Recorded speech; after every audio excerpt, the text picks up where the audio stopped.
18 मई 1974 राजस्थान के पोखरण रेगिस्तान में दोपहर 3:45 पर अचानक धरती कांप उठी। एक जोरदार धमाका हुआ, इतना तेज कि पूरी जमीन हिल गई। लेकिन यह कोई साधारण विस्फोट नहीं था, यह था भारत का पहला परमाणु परीक्षण स्माइलिंग बुद्धा। पूरी दुनिया सोच रही थी कि नॉन अलाइनमेंट की नीति अपनाने वाला भारत अपनी सुरक्षा कैसे सुनिश्चित करेगा, लेकिन भारत ने दुनिया को चौंका दिया था। यह तो सिर्फ शुरुआत थी।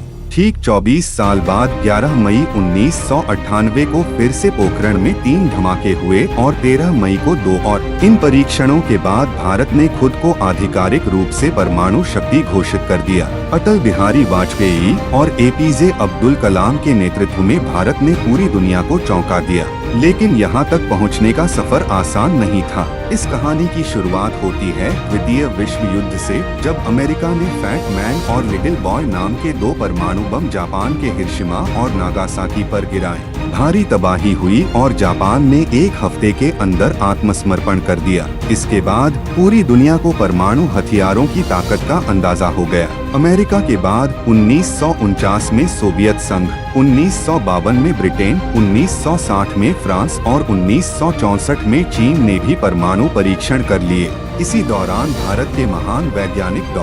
होमी जहांगीर भाभा भी न्यूक्लियर रिसर्च पर काम कर रहे थे। उनका सपना था कि भारत भी परमाणु शक्ति बने, लेकिन सरकार ने उन्हें परमाणु बम बनाने की अनुमति नहीं दी थी। हालात तब बदले जब 1962 में चीन ने भारत पर हमला कर अक्साई चीन पर कब्जा कर लिया। हजारों भारतीय सैनिक शहीद हुए और करीब 38,000 वर्ग किमी जमीन चीन के कब्जे में चली गई। इसके 2 साल बाद 1964 में चीन ने अपना परमाणु परीक्षण भी कर लिया।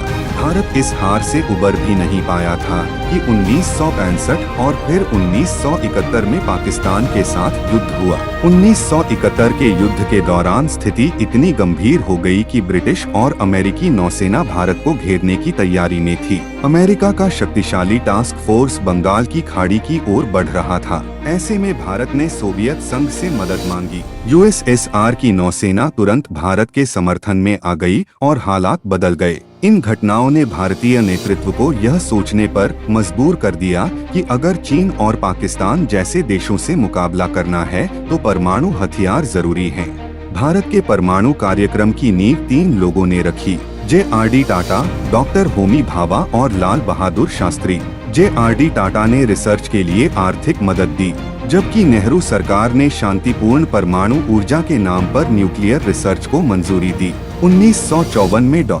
भाभा ने ट्रॉम्बे में एटॉमिक एनर्जी एस्टेब्लिशमेंट की स्थापना की, जो बाद में भाभा एटॉमिक रिसर्च सेंटर बना। 1964 में चीन के परमाणु परीक्षण के बाद प्रधानमंत्री लाल बहादुर शास्त्री ने भारत के न्यूक्लियर एक्सप्लोसिव प्रोग्राम को हरी झंडी दे दी। लेकिन जनवरी 1966 में 2 बड़े झटके लगे। पहले डॉक्टर होमी भाभा की एक प्लेन क्रैश में मौत हो गई और उसी महीने लाल बहादुर शास्त्री की भी संदिग्ध परिस्थितियों में मृत्यु हो गई। भारत के परमाणु कार्यक्रम को बड़ा झटका लगा। इसके बावजूद भारतीय वैज्ञानिकों ने काम जारी रखा। हालांकि उस समय भारत आर्थिक संकट से गुजर रहा था और तकनीक तथा बजट दोनों की कमी थी। इसी बीच दुनिया के 5 देश अमेरिका, रूस, ब्रिटेन, फ्रांस और चीन परमाणु शक्ति बन चुके थे। उन्होंने नॉन प्रोलिफरेशन ट्रीटी यानी एनपीटी बनाई, जिसमें कहा गया कि परमाणु हथियारों का प्रसार रोका जाएगा। भारत को यह नीति दोहरी लगी और भारत ने इस संधि पर हस्ताक्षर करने से इनकार कर दिया।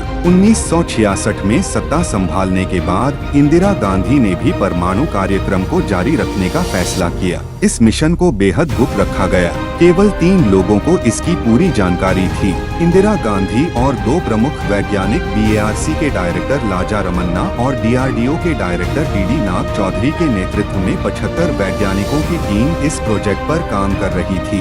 सबसे बड़ी चुनौती थी प्लूटोनियम का इंतजाम। इसके लिए 1973 में पूर्णिमा रिएक्टर को बंद कर वहां से प्लूटोनियम निकाला गया।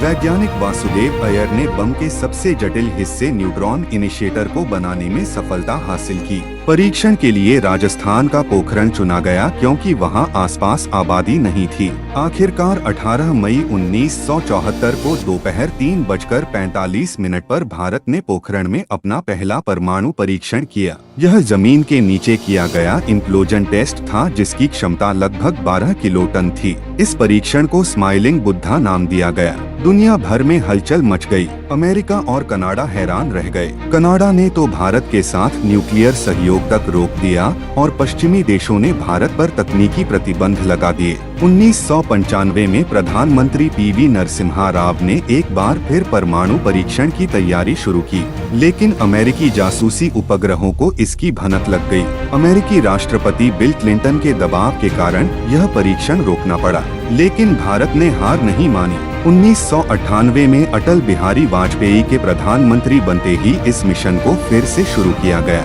इस बार सबसे बड़ी चुनौती थी अमेरिकी सैटेलाइट्स और CIA से इस मिशन को छुपाना। इसके लिए भारतीय सेना की 58 इंजीनियर रेजिमेंट को जिम्मेदारी दी गई। वैज्ञानिक सेना की वर्दी पहनकर काम करते थे। कोड नामों का इस्तेमाल होता था और ज्यादातर काम रात में किया जाता था। 11 मई 1998 को दोपहर 3:45 पर पोखरण में फिर धरती कांपी।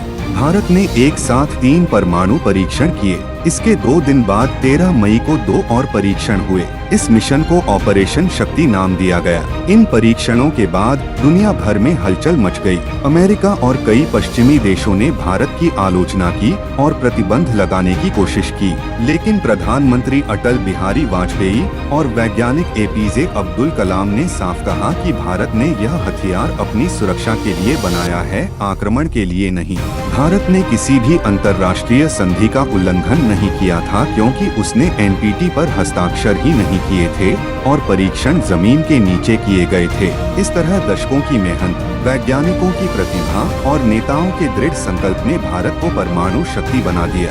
JRD टाटा से लेकर होमी भाभा, लाल बहादुर शास्त्री, इंदिरा गांधी, अटल बिहारी वाजपेयी और APJ अब्दुल कलाम तक, इन सभी के योगदान ने भारत की सुरक्षा को नई ताकत दी। आज भारत दुनिया की प्रमुख परमाणु शक्तियों में शामिल है और यह कहानी है उस साहस, रणनीति और वैज्ञानिक उपलब्धि की जिसने भारत को यह मुकाम दिलाया। जय हिंद।